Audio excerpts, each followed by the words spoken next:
모두의 따뜻한 모따TV. 모따TV 구독 많이 해주세요. 안녕하세요. 모따TV 모따책방 아따입니다. 오늘 소개해드릴 책은 건강서적 100권 한 번에 읽기, 현대인들의 만성질환을 스마트하게 예방하는 법, 음식으로 못 고치는 병은 약도 못 고친다, 음식으로 예방하고 치유하는 자연건강법, 김영진 지음, 성한당 출판사입니다. 독자 여러분께 이 책의 저술 목적은 의학적 조언을 제공하기 위한 것이 아니라 다만 자연건강법에 관심 있는 분들에게 근거 있는 건강 정보를 제공하고자 하는 것으로 자신의 질병은 의사와 상담하시기 바랍니다. 목차를 보시면 머릿말, 제1부 유비무환의 예방의학 자연건강법, 제2부 식재료의 생산과 유통의 불편한 진실, 제3부 어떤 음식물을 선택해야 하나에 대한 이야기를 1부에서 해드리고요. 2부는 다음 시간에 해드리겠습니다. 머릿말, 늦었다고 생각할 때가 가장 빠르다. 나에게 자연건강법과 홀리스틱 영양학은 금맥을 발견한 것처럼 눈이 번쩍 뜨이는 느낌이었다. 식생활에 적용한 결과 식생활 개선과 긍정적 사고방식이 얼마나 중요한지 체험했다. 널리 알리고자 홀리스틱 영양학을 전공하고 주변 사람들에게 알려주는 가장 좋은 선물이 될 것이다. 심플한 건강법이다. 라고 하네요. 제1부 유비무환의 예방의학 자연건강법. 음식으로 못 고치는 병은 약으로도 못 고친다. 의학의 아버지 히포크라테스가 한 말인데요. 자연건강법의 시작은 소 잃고 외양간 고치는 일이 없도록 생활, 즉 질병에 대한 예방이 치료보다 100배 낫습니다. 이것을 실천하는 게 지혜로운 생활 방식이고요. 미국의 라이너스 폴링 박사는 자연건강법에 근거한 식생활을 하면 인간 수명을 수십 년 늘리는 것은 그다지 어려운 일이 아니라고 했습니다. 스피드한 것만 지나치게 강조하며 자연 법칙을 무시하는 식생활이나 산업사회로 변모될수록 국민소득이 또 올라갈수록 가공식품, 패스트푸드에 의존할수록 각종 질병에 시달리다가 고통받다가 인생을 마감하는 일은 너무나 안타까운 일입니다. 건강서적 500권을 읽게 된 동기가 있는데요.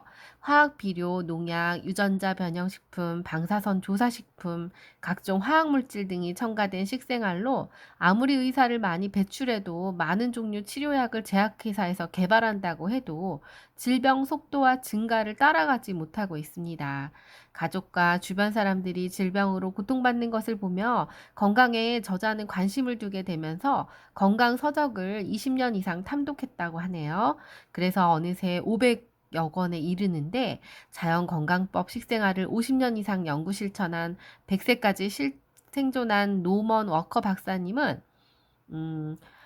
무병장수 프로그램을 발견했습니다. 거기서 면역계통 최고 수준 유지를 위해서 꾸준한 주스 마시기, 건강 90%를 담당하는 장을 깨끗하게 항상 유지해야 하고요.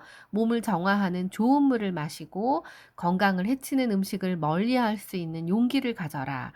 또 적정 체중을 유지하고 매일 30분 이상을 걷고 비관주의를 멀리하고 긍정적으로 웃고 생활하라 라고 주장하였습니다. 3대 영양소인 탄수화물, 지방, 단백질을 비롯해 비타민, 미네랄, 항산화 물질에 이르기까지 건강과 관련된 종합 지식을 아우르는 간단한 지침서와 같은 책이 있으면 좋겠다라는 생각에서 저자는 자연건강법 중에서 음식 선택과 관계 있는 중요한 요점만 간추려서 이 책을 쓰셨습니다. 자연건강법이 필요한 이유는 뭘까요? 인간은 과학 문명과 멀어질수록 건강을 되찾을 수 있습니다. 이는 심플한 건강법인데요. 경제 제일주의를 앞세워 편리함이나 쾌적한 환경만 추구하다가 쾌식, 쾌면, 또 쾌변 환경 붕괴, 면역력 저하로 수많은 질병에 신음합니다.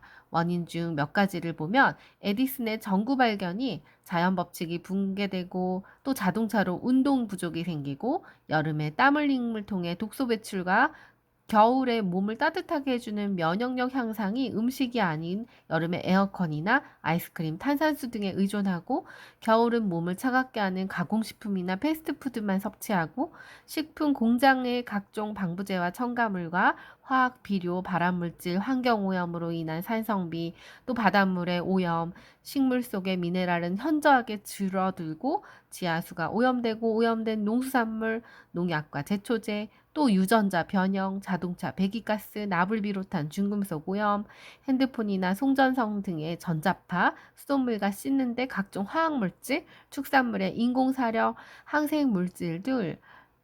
물질 등 어마어마하게 많은 독소들이 배출되고 있습니다. 내 건강은 내가 지켜야 한다. 과학 발달로 철저히 붕괴된 생활, 자연 건강법을 활용해서 자가 면역력을 향상시켜야 하는 단계에 이르렀습니다. 자신의 건강을 남에게 맡겨서는 안 되는 시대를 살고 있음을 우리는 명심해야 합니다. 자연 건강법으로 장수한 사람들이 있죠. 이들은 자연 건강법을 실천하려면 무엇보다도 음식물 선택과 관련된 기본 지식을 습득하고 식생활과 생활 습관을 개선하고 스트레스를 잘 관리해야 합니다. 풍족하지 않지만 남을 도우려는 고차원적인 목표를 갖고 인생을 즐기고 보람있게 살고자 하는 소박한 사람들만이 실천할 수 있습니다. 자연 건강법은 굳은 의지와 용기만 있다면 누구든 실천할 수 있습니다. 자연 건강법으로 금메달 획득. 할리우드 스타 비틀즈 신기록을 세운 운동선수들이 좋은 성적을 거둔 이유가 대부분이 현미밥이나 채식 위주의 식생활을 많이 했다고 합니다. 육식 위주 식사는 단거리와 비유할 수 있고요. 채식 위주 식사는 장거리와 비유할 수 있습니다. 마라톤 선수는 절대 육식 위주의 식사를 하지 않는다고 합니다. 이것이 육식동물과 채식동물의 차이인데요. 육식 위주 식생활은 소화하는데 많은 에너지가 소모되기 때문에 항상 피곤하거나 아침 늦게까지 자는 습관이 생길 수 있습니다. 예방의학. 인체에 존재하는 면역력을 강화시켜주는 건강법은 생명 법칙에 근거한 것이다. 생명의 법칙인 자연건강법에 따르면 칼로리 계산을 하지 않아도 요요 없는 날씬한 몸매, 면역력 향상이라는 두 마리 토끼를 동시에 잡을 수 있습니다. 예방의학은 질병이 발생하지 못하게 면역력을 향상시켜두는 1차 예방, 질병 조기 발견과 조기 치료를 목적으로 하는 2차 예방, 질병의 재발 방지, 재발 목적으로 하는 3차 예방 모두를 포함합니다. 사전에 자연건강법에 대한 지식만 있으면 1차 예방은 누구나 실천 가능합니다. 미병 단계라면 질병 단계로 가지 않게 적극적으로 행동을 취하는 건강법입니다. 21세기 최첨단 홀리스틱 영양학은 우리나라 식품영양학과 달리 기초영양학, 분자영양학, 생화학, 생리학, 인체해부학, 양자물리학, 효소영양학, 심리상태를 미치는 음식의 영향, 조리사의 심리상태가 음식에 미치는 영향, 체질에 따른 소화, 흡수의 차이점, 물의 유동성과 전해질의 균형, HOPE, 건강법, 아토피 피부질환, 당뇨병, 암 등 성인병 발생 원인과 예방법을 공부합니다. 일절 약을 사용하지 않고 음식과 인체에 갖춰진 자연 치유력만으로 모든 질병을 예방 치유하는 곳이 이곳의 교육 방침이라고 합니다. 홀리스틱 영양학은 육체와 마음을 분리하는 현대의학 및 분자 영양학과 달리 인간은 육체와 마음을 분리할 수 없는 하나의 존재라는 점에 폭넓은 건강 개념입니다. 이 공부를 하면서 농축수산물의 생산 및 유통 과정을 샅샅이 알게 돼서 큰 충격을 받게 되었다고 합니다. 자연건강법의 놀라운 결과들을 살펴보면요. 면역력, 호전 반응과 체중 감소, 요요 현상이 절대 없는 더 이상 보이지 않는 갈색 반점이 생겼다고 합니다. 갈색 반점이 보이지 않았다고 하고요. 이는 손등이나 얼굴에 검버섯이 생기는 원인이 노화 중 하나라 생각하는데 그게 아니라 간 때문에 생긴다고 합니다. 담석으로 인해 간 내 담관이 막히면 간에서 생성된 담즙이 혈액으로 유입되고 특정 부위의 피부 밑에 있는 결합 조직에 축적돼서 담즙이 피부 표면층에 나타나는데 이로 인해 검버섯이 자라게 됩니다. 저혈압과 정상혈압이 돌아왔다고 하네요. 또 무릎 관절통이 사라졌다고 합니다.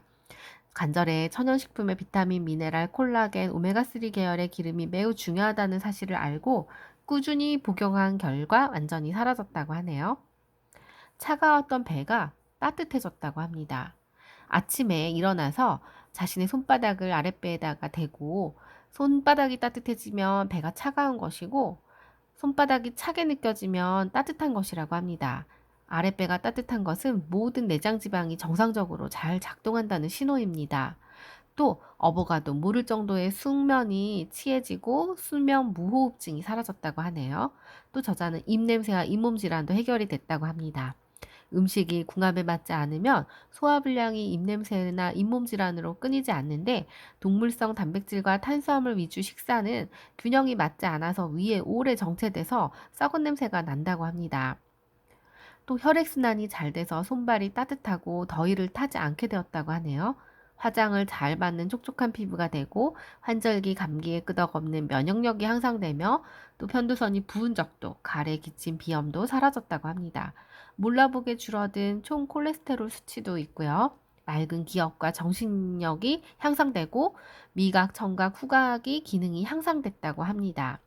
모든 가공식품과 패스트푸드를 멀리하고 자연건강법을 21일 동안만 지속적으로 하면 천연 맛을 느끼는 센서가 제대로 작동한다고 하네요.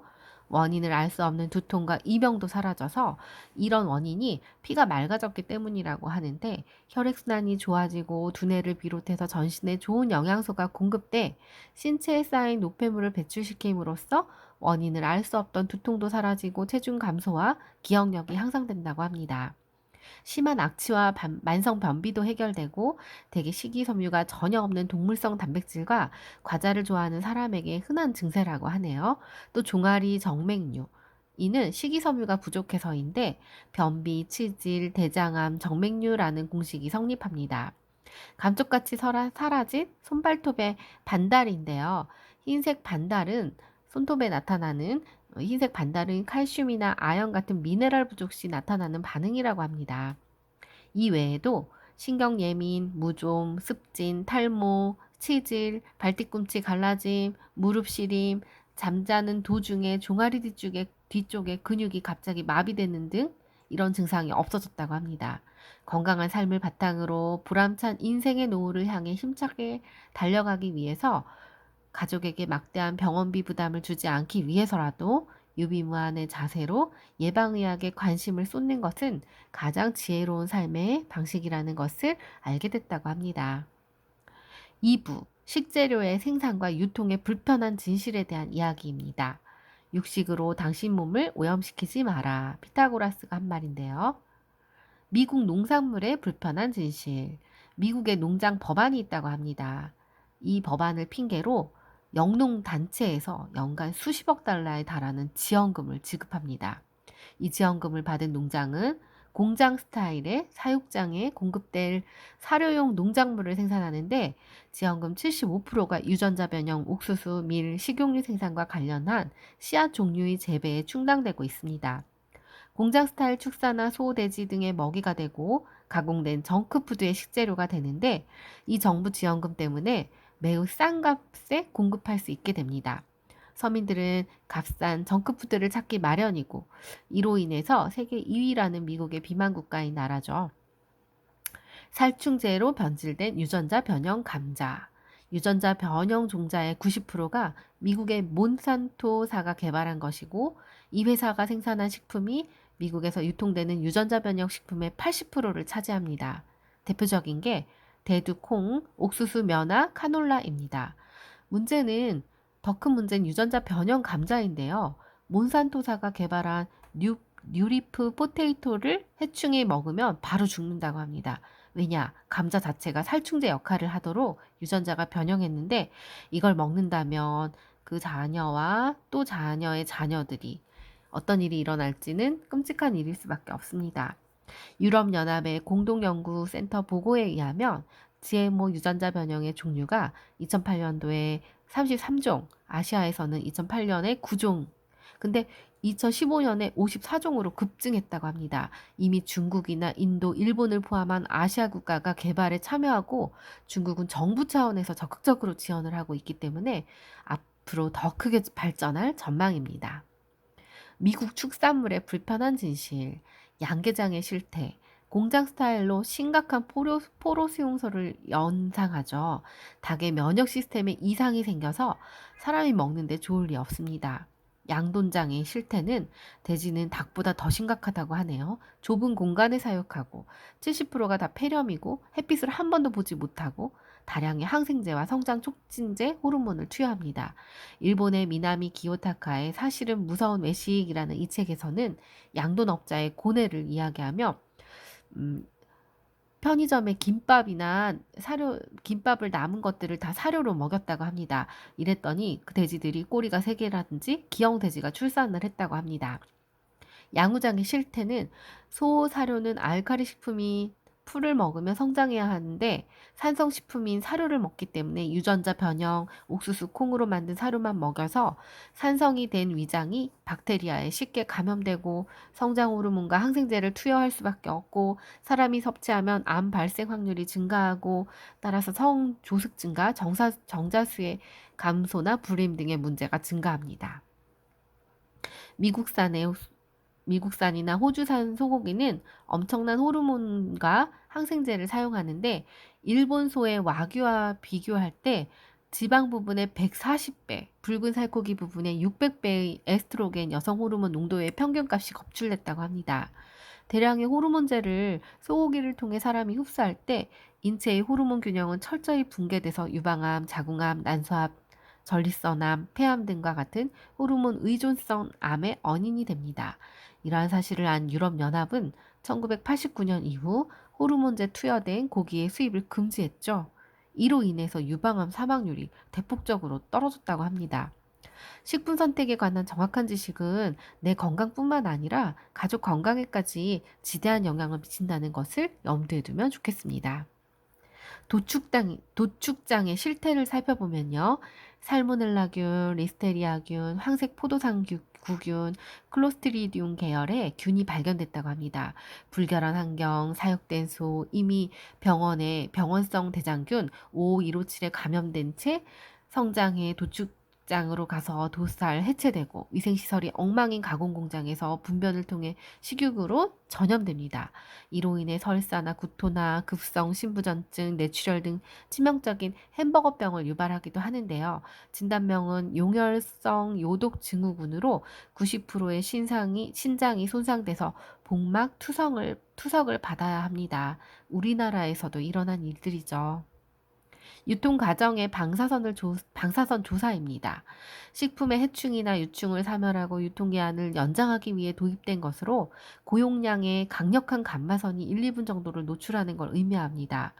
왜 방사선 검사를 할 때 폐를 촬영할 때보다 용량이 10만 배 더 강력한 고단위로 이 방사선이 노출되면 식품의 색이나 냄새, 맛, 식감, 단백질 구조에 변화가 발생하고 이를 만회하기 위해서 또 합성 화학 첨가물이 추가됩니다. 방사선 조사 후 사료를 주면 동물에게 동물에게 정소가 종양이 생기고 체중 감소, 백내장, 수정률 저하, 단명 등 대폭 증가한다는 연구 결과가 있습니다. 독일은 돌연변이나 수정률 감소, 대사장의 성장 속도 저하, 저항력 저하, 장기의 중량 변화, 암 발생 가능성이 제기되면서 식품의 방사선 조사가 금지되었습니다. 따라서 유기농 식품을 선택하시는 게 좋고 수입품 대신에 동네에서 신용할 수 있는 곳에서 유통기간이 짧은 신선한 식품을 선택하는 것을 권장합니다.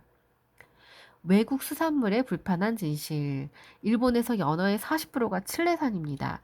칠레 현지의 조사에 따르면 연어에서 사료를 대량으로 투입해서 먹고 남은 찌꺼기가 오줌 등으로 바닷물 자체에 오염돼서 연어의 피부와 점막의 흡혈충에 기생한다고 하네요. 이를 퇴치하기 위해 살충제나 살균제를 투여합니다. 이것이 문제가 되는데요. 칠레의 또 연어의 빛깔이 매우 선명한 이유는 사료에 인공 합성한 아스타잔틴이 함유돼서 아직 안정성은 확인되지 않았습니다. 우리나라 정부가 또 일본의 8개 지방자치 후쿠시마현이 여기에 해당되는데요. 식품 수입 금지 조치에서 최근 일본 정부가 세계무역기구에 제소해서 한국 측이 패소했다고 하네요. 각종 매스컴에 보도했는데 이로 인해 각종 식품들이 이들 지역에서 수입될 것으로 추정되고 있습니다. 3부 어떤 음식물을 선택할 것인가? 맛있는 먹거리가 소화기관을 썩게 만든다. 윌리엄 세익스피어가 이야기했습니다. 내 몸을 형성하는 재료 음식물. 당신의 몸은 먹은 음식으로 구성되어 있습니다. 우리가 맨 먼저 할 일은 어떤 음식이 몸에 좋은지, 나쁜지를 판단하기 전에 음식에 관한 지식을 습득해 두는 것인데요. 전문가 수준은 아니라도 기본적인 지식만 습득해도 자신이 스스로 판단하고 선택해서 건강을 유지할 수 있습니다. 탄수화물의 불편한 진실과 대응책. 탄수화물은 당질과 식이섬유를 포함하는데요. 또 6대 영양소라고 해서 식이섬유를 따로 이야기도 하죠. 탄수화물은 에너지원, 호흡, 체온 유지, 심장 활동을 비롯한 모든 활동의 원동력이 되는 필수 영양소입니다. 두 가지로 분류됩니다. 단순 탄수화물과 복합 탄수화물로. 단순 탄수화물은 비타민과 미네랄이 제거된 단순 구조로 중독성이 있습니다. 포도당, 과당, 자당, 설탕 같은 물질인데요. 정제되지 않은 복합 탄수화물은 비타민, 미네랄이 많은 곡식, 콩류, 감자류 같은 식품으로 중독성이 없습니다. 탄수화물을 무조건 멀리해서는 안 되고요. 단순 탄수화물에 주의해야 합니다. 이 악질인 단순 탄수화물, 백미와 밀가루가 대표적인데요. 고기보다 더 심각하다고 합니다. 고기보다 더 심각한 이유는 산성 식품으로 분류가 되는데 밀에 의해서 인체에 황산이 생성돼서 인체는 자연히 산성 쪽으로 기울어서 약 알칼리성 체질로 유지해야 되는데 산성이 되면 중화를 시키기 위해서 미네랄 중에서도 칼슘이 대량으로 소비돼서 자연적으로 부족하면 뼈에서 빼다 쓰니까 골다공증으로 진행될 수밖에 없고 칼슘 부족으로 인해서 뼈나 치아나 다른 질병으로 또 이어질 수 있습니다. 밀가루에 존재하는 글루텐, 유전자 변형 종자에서 40배 더 많은 글루텐이 존재하는데 이로 인해 발생되는 셀리악병, 빈혈, 철분결핍증, 갑상선 기능 저하증, 골다공증 등 헤아릴 수 없는 많은 병으로 이어집니다. 또 혈당 수치의 불안정함을 조장합니다. 당분을 원할 때마다 섭취할 때 혈당 수치가 확 올랐다가 그네 뛰는 것처럼 급격하게 내리고 인슐린 공장인 췌장이 엄청나게 무리를 하기 때문에 부담이 되고 망가지면 당뇨가 되죠. 혈당 수치 조절 기능에 지장을 초래합니다. 인슐린과 연대해서 작용하는 다른 호르몬에도 영향을 미치기 때문에 여러 가지 문제는 연속적으로 발생합니다. 에너지 생산의 비효율성, 화력발전소에 석탄 연료가 산소가 필요하듯이 세포 속의 미토콘드리아라는 발전소에서 에너지 물질로 변환될 때 탄수화물 섭취량에 비례한 비타민과 미네랄이 필요합니다. 백미와 정제 과정에서 대부분 이것들이 절대적으로 부족하게 되죠. 결국은 에너지 부족으로 인체 내 노폐물 배출이 제대로 이루어지지 않고 쌓여서 냉증, 비만, 을 비롯한 각종 질병으로 이어집니다. 또 고혈당으로 전신의 염증을 증가시킵니다. 고혈당 상태에서 당이 혈액 내 단백질과 만나면 당화 단백질로 여러 가지 화학 반응을 거쳐서 종말당 화산물이라는 불필요한 물질로 변화됩니다. 이는 체내 염증을 일으키죠. 활성산소가 장에 많이 발생하면 장 속의 세균이 균형이 붕괴돼서 장의 노화가 촉진되고 장이 노화되면 그 영향이 전신에 미치기 때문에 신체 곳곳에서 약한 부분에 염증이 발생합니다. 건강한 사람은 종말 당화산물의 일부가 소변으로 함께 배출되죠. 그런데 나이가 들수록 배출 능력이 저하되면 문제가 거기서 생깁니다. 채소와 과일에 존재하는 비타민, 미네랄, 항산화물질 섭취가 중요시하지 않고 탄수화물이나 동물성 단백질 중심으로 하는 식사는 종말 당화산물과 세포 산화가 심화가 돼서 신체 곳곳에 염증을 일으킵니다. 몸의 악순환의 고리를 연속시키죠. 따라서 기초 대사량이 대폭 줄어드는 40대부터는 나이가 들수록 백미나 백밀가루 위주의 탄수화물 섭취량을 많이 줄여야 합니다. 달콤한 유혹, 산성식품 백설탕. 설탕은 마약처럼 중독성이 있고 쉽게 구입 가능하기 때문에 사실 진짜 마약보다 더 무섭다고 할 수 있습니다. 당 중독은 일정 기간 동안 먹지 않으면 초조해지고 울적해지고 일종의 금단 현상도 나타나죠. 따라서 이를 설탕을 마일드 마약이라고 합니다. 미국 영양학자 낸시 애플턴은 설탕 습관을 할타라의 책에서 신체 내 설탕이 미치는 영향이 담석, 위산가다, 신장장애, 노화 촉진, 시력 약화, 면역 시스템 억제, 미네랄 균형 붕괴, 알코올 중독, 치질, 정맥류 발증, 위장의 산성도 상승, 어린이 습진 원인, 음식물 알레르기 유발, 류머티슨 관절염 유발, 칸디다증, LDL 콜레스테롤 감소, 충치 치주염 발생, 혈중 콜레스테롤 수치 향상, 칼슘, 마그네슘 흡수 방해, 어린이의 아드레날린 수치 향상, 어린이 집중력 결핍과 심리불안 원인, 유방암, 난소암, 결장암, 전립선암, 직장암을 유발한다고 합니다. 혈액 속의 설탕 덩어리, 슈거 크리스탈, 효소 영양학 전문가 추루미 다카후미 박사는 대사를 향상시키면 건강해진다라는 책에서 설탕에 든 과자를 먹은 사람의 혈액 속의 슈거 크리스탈이 파랗고 둥근 설탕 덩어리가 우글거린다라고 했습니다. 유해균의 먹이가 돼서 위궤양, 위암 발생을 하는 헬리코박터균을 증식시키는 원인이 된다고 하네요. 혈액순환을 방해하고 만성피로, 어깨걸림, 편두통, 전신의 권태감 같은 다양한 증상을 일으킵니다. 또 혈당 수치의 급격한 상승과 하강을 하는데 소년원을 연구하는 실험을 했는데 혈당을 과다 섭취한 이 그룹들이 많았고 혈당 수치가 상승해서 인슐린이 과다 분비하고 또 혈당 수치가 하강되면 공격성 호르몬이 높아지고 아드레날린이 분비되고 또 노르아드레날린이 과잉이 분비가 된다고 합니다. 따라서 공격적이고 분노하고 초조하고 이로 인해 엇나감과 왕따로 폭력으로 인해서 자살을 하게 되는 연구 결과가 있었고요. 설탕 과다 섭취와 비타민과 미네랄 부족을 초래하니까 불안과 공포증과 우울증이 많이 생기고 사회생활을 거부하고 외부와 차단과 고립과 또 이로 인한 무기력함, 자살로 이어지는 확률로 많이 가더라는 것입니다. 기미와 주름 원인, 또 활성 신호가 발생합니다. 활성 산소가 발생합니다. 이유를 알 수 없는 허리 통증, 끊임없는 두통이 시달리기도 하는데요. 설탕 제조할 때 열에 의해서 포도당과 가당을 단단하게 결합해서 효소나 위산으로는 좀처럼 분리되지 않는다고 하네요. 장에서 분리하는 데 많은 시간이 걸리고 탄수화물 분해 요소인 말타제와 아밀라제가 대량 소비되고 분리되지 않은 채 흡수가 돼서 소화 불량 물질이라고 하네요. 유해균의 먹이도 되고 헬리코박터균의 증식으로 인한 위염, 위궤양의 원인입니다. 소화되지 않은 채 소장대장으로 이동해서 설탕은 유해균 세력을 확장해서 유익균을 줄게 합니다. 또 백혈구와 유해균의 전쟁을 통해 유해균 사체는 매우 유독한 활성 산소가 돼서 노화를 촉진하고 장기를 손상시키고 다양한 질병으로 이어집니다. 여성들이 가장 싫어하는 잔주름과 기미도 이러한 설탕 과다로 발생하고 활성산소의 원인이 된다고 합니다. 기미가 활성산소가 라포푸스틴이라는 물질로 변화시켜서 갈색으로 피부를 변하게 하고 피부가 파괴되어 생기는 것이 바로 주름이라고 하네요. 생각보다 심각한 정크푸드의 중독성.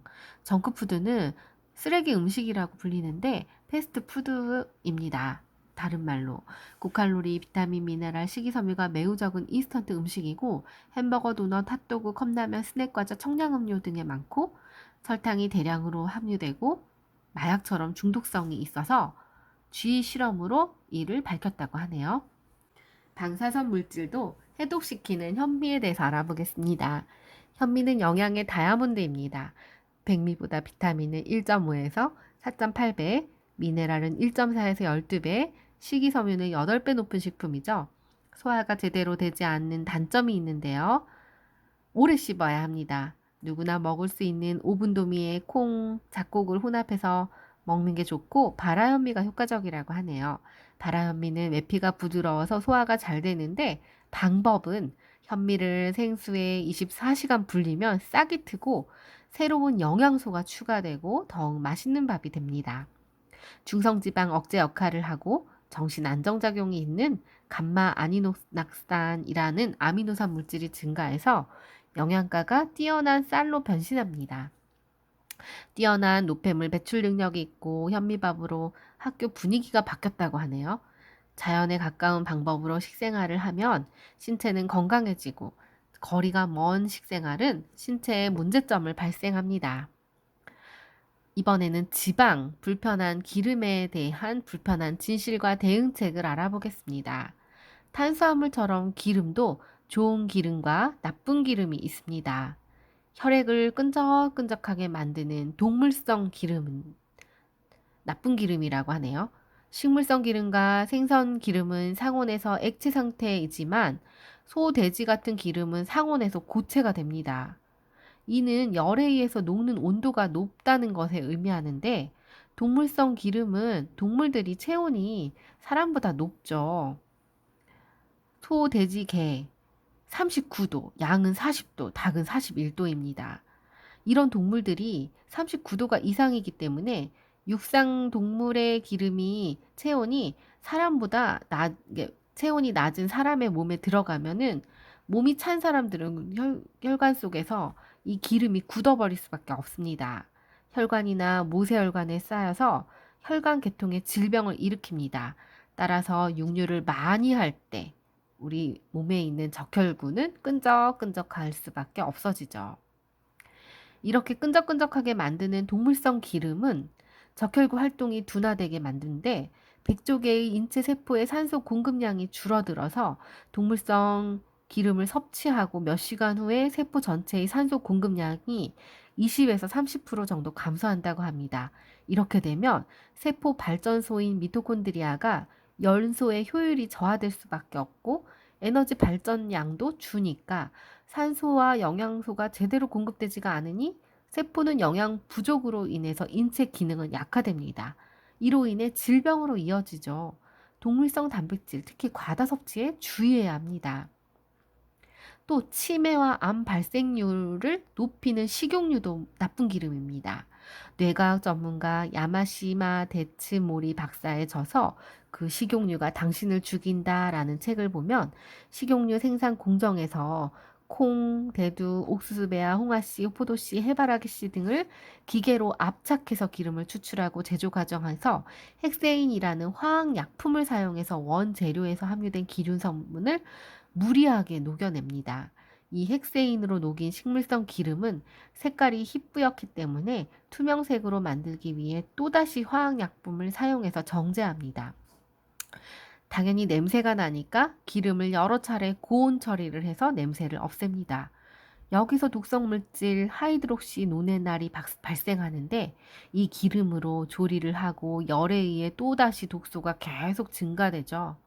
뇌세포를 죽음으로 몰아넣는 암살자인 하이드록시 노네랄입니다.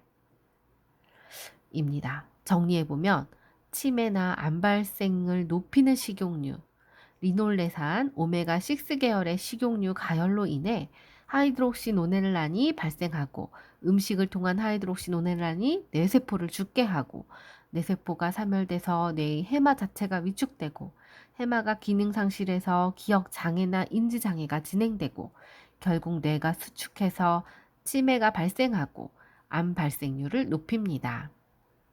절대로 섭취하면 또 안 되는 기름이 트랜스 지방이죠.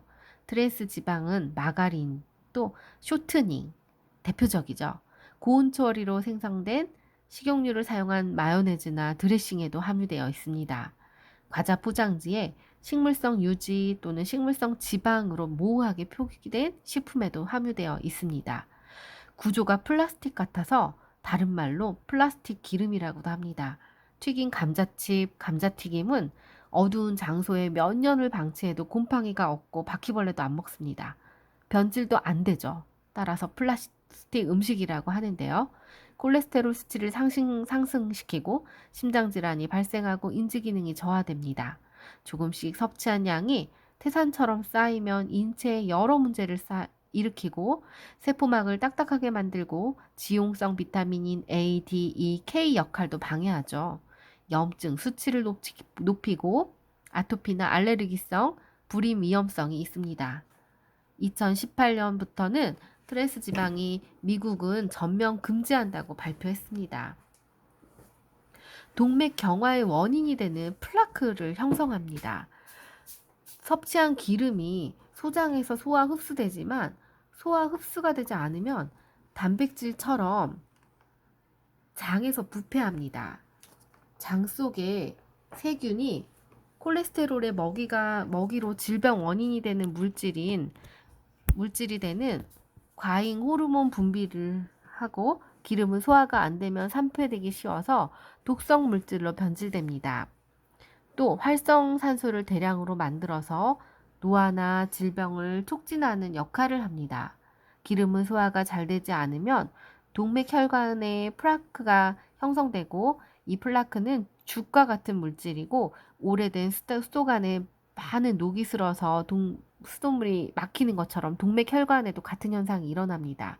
따라서 협심증, 심근경색, 뇌경색, 폐색성 동맥경화, 뇌출혈 등 중풍이나 사망의 원인이 되기도 합니다.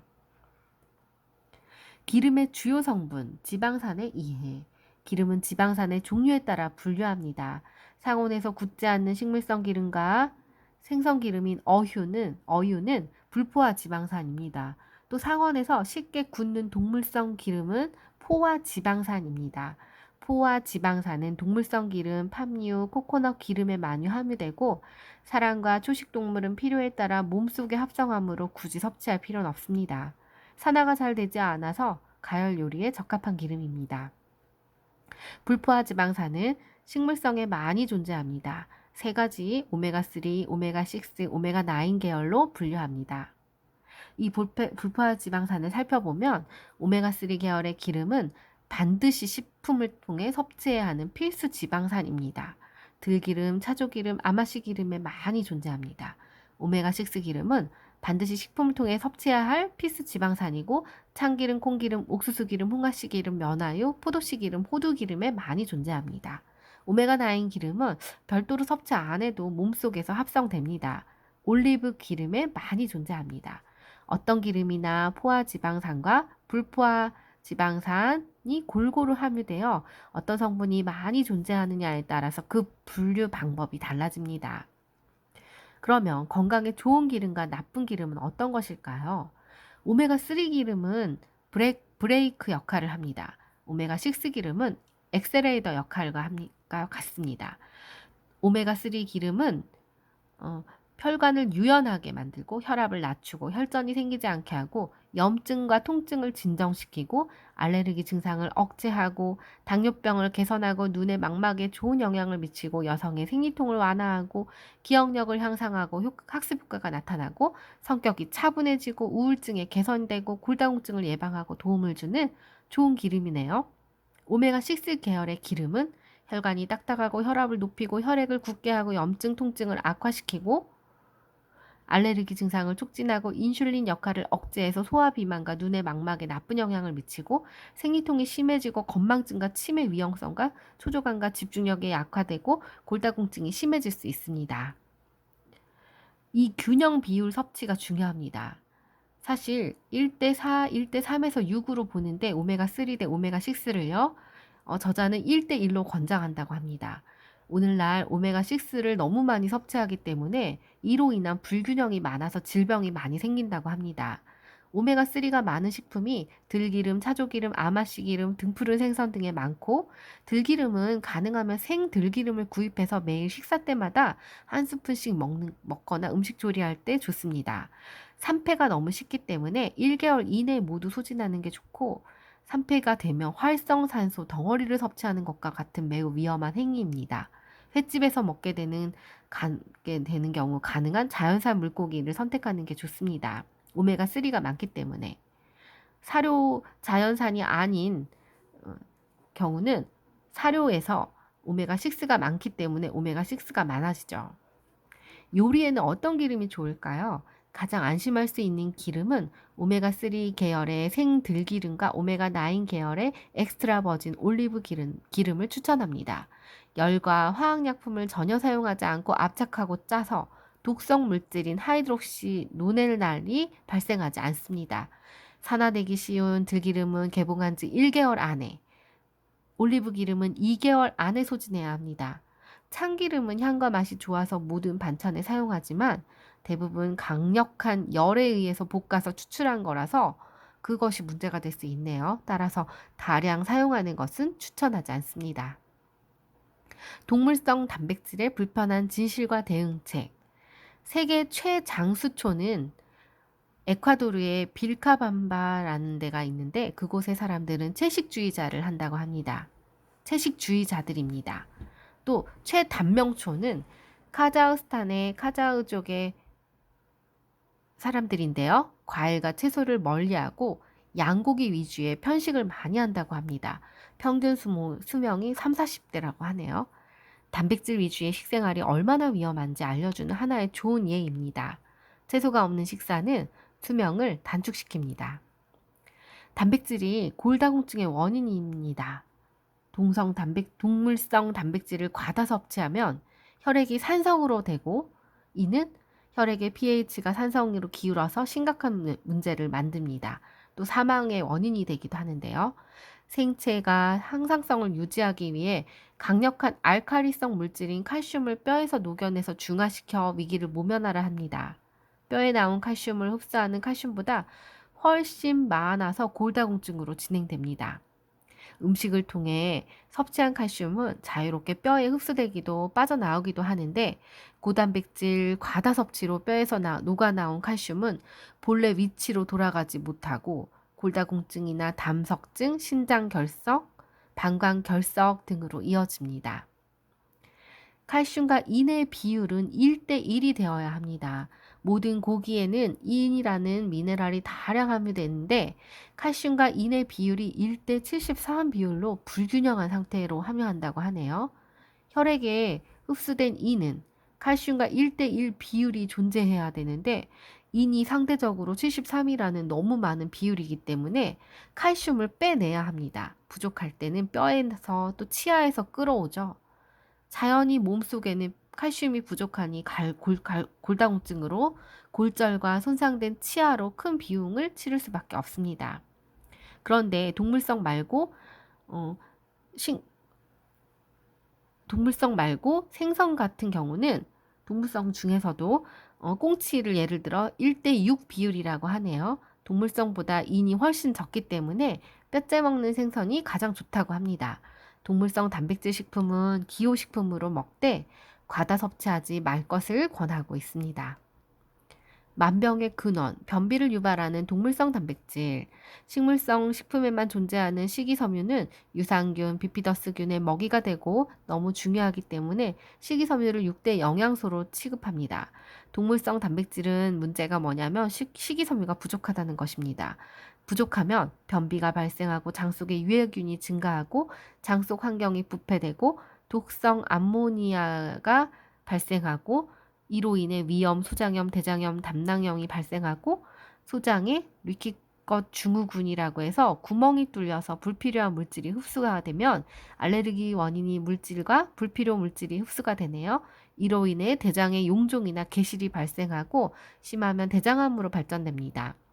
변비로 과잉으로 발생하는 암모니아가 몸속에 흡수돼서 혈액 오염으로 모세혈관의 혈액순환이 악화되고 또 손발이 차가워지고 눈이나 신장, 자궁, 난소, 항문장애가 생기고 종아리, 정맥혈관이 울퉁불퉁하게 튀어나오는 하지 정맥류가 발생하고 만병의 근원이 됩니다.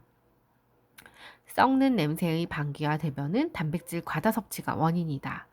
유화수소와 암모니아가 우리 몸에 너무 많이 만들어지는 것은 굉장히 위험한 일입니다. 치매와 당뇨 원인이 되는데 동물성을 많이 섭취해서 혈액의 암모니아가 보통 때의 2~3배가 되면 뇌로 통하는 검문소 역할을 하는 혈액 내 혈관문을 파괴합니다.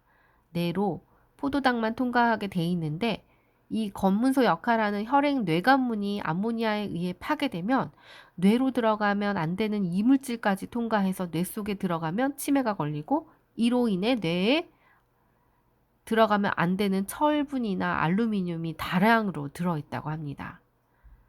또 햄, 소시지, 베이컨이 첨가된 화학물질은 왜 나쁠까요?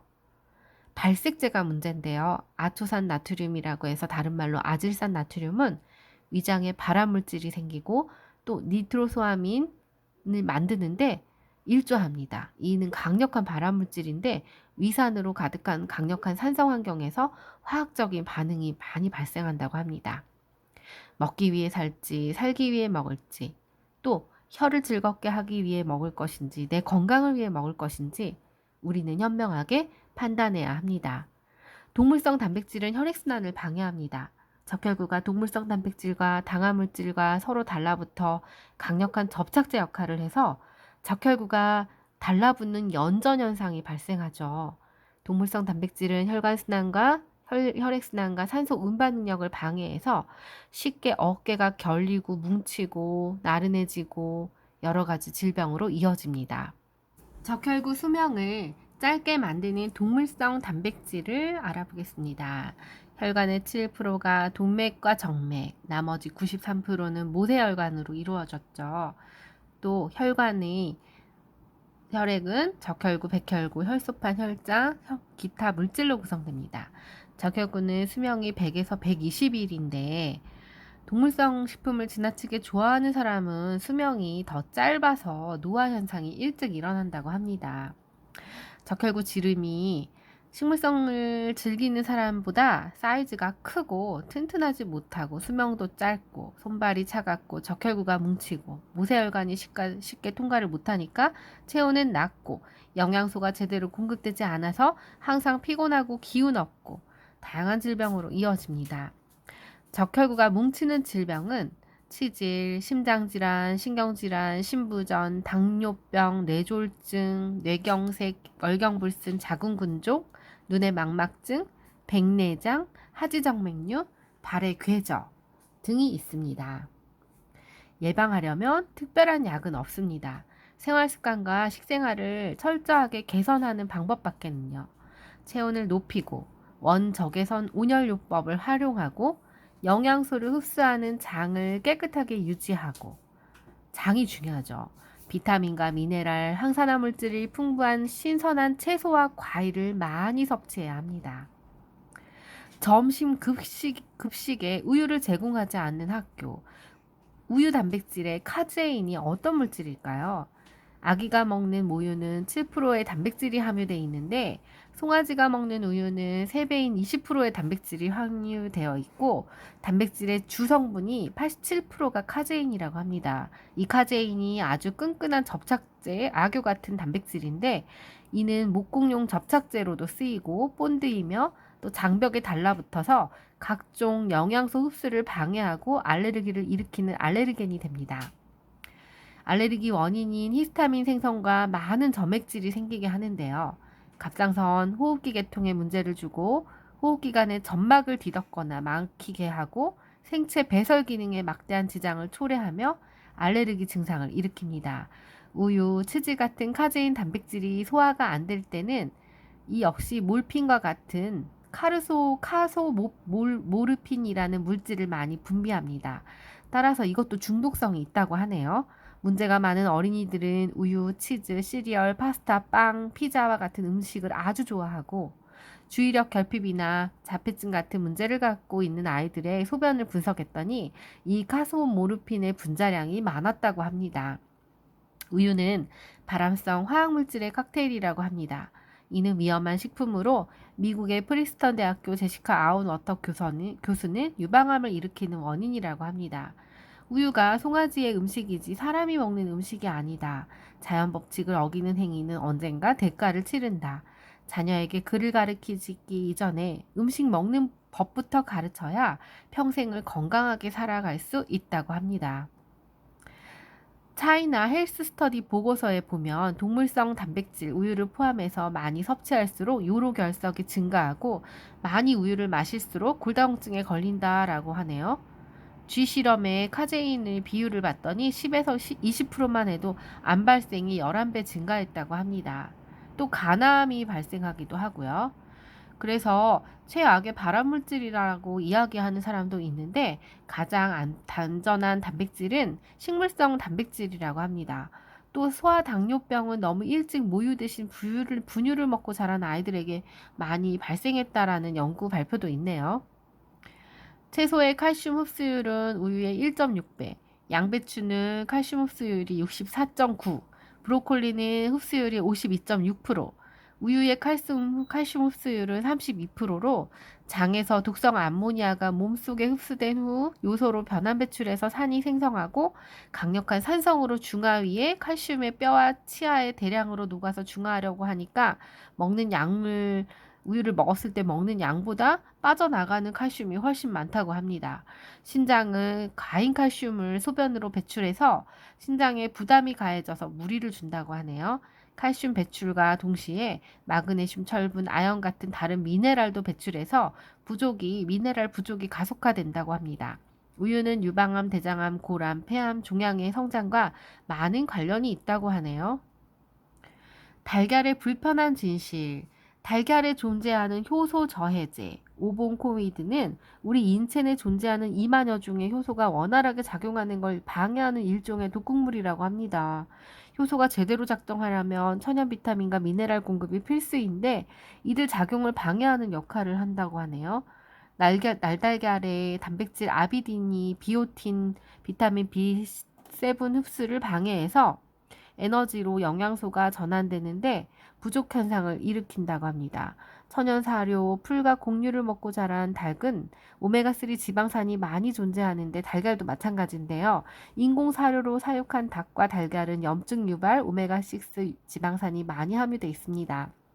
양질 단백질로 발효식품인 청국장이나 나토를 권장하고 발효된 콩 종류가 흡수되는 양질의 단백질이라고 합니다. 또 김 5장에 달걀 1개에 맞먹는 단백질이 있는데 또 김은 염산을 사용하지 않은 무산의 김을 권장한다고 하네요. 분리대두 단백질, 콩단백질의 불편한 진실. 콩의 지방과 당분을 뽑아서 고기식으로 느끼게 만든 가공식품인데 1936년 산업용 대두 단백질이 처음 개발됐다고 합니다. 단백질 침전을 위해서 이 공정 과정에서 문제가 되는데 염소 표백과 세척, 건조, 고온 압축법으로 이 염소를 표백할 때 알루미늄이 콩에 침투되고 세척할 때 신경 독소인 리지노알라닌이 발생하고 스프레이 건조로 발암물질 초산염이 니트로소아민이 발생하고 고온살균, 고온압축법으로 단백질 자체의 변질이 발생한다고 합니다. 또 단백질에서도 유전자 조작인지 아닌지도 봐야 될 필요가 있죠. 단백질, 비타민 D, E, K, B12와 칼슘, 마그네슘, 구리, 철분, 아연 등 미네랄 결핍을 초래합니다. 고농도 망가는 MSG와 글루탐산 나트륨과 마찬가지로 뇌의 특정 부위에 대한 독성을 나타냅니다. 하루 필요한 단백질 양은요. 가장 많이 필요한 갓난아기는 모유만 먹어도 무럭무럭 성장해 나가는데 모유에는 총 단백질의 5에서 7%가 함유되어 있다고 합니다. 매우 단백질량이 생각보다 적은데 현대인들은 필요량 이상으로 너무 많이 섭취를 하는 게 문제라고 하네요. 인체가 필요한 단백질의 아미노산은 25종류, 16종은 인체에서 합성을 하고 9종은 필수 아미노산이라고 해서 음식을 통해 섭취해야 합니다.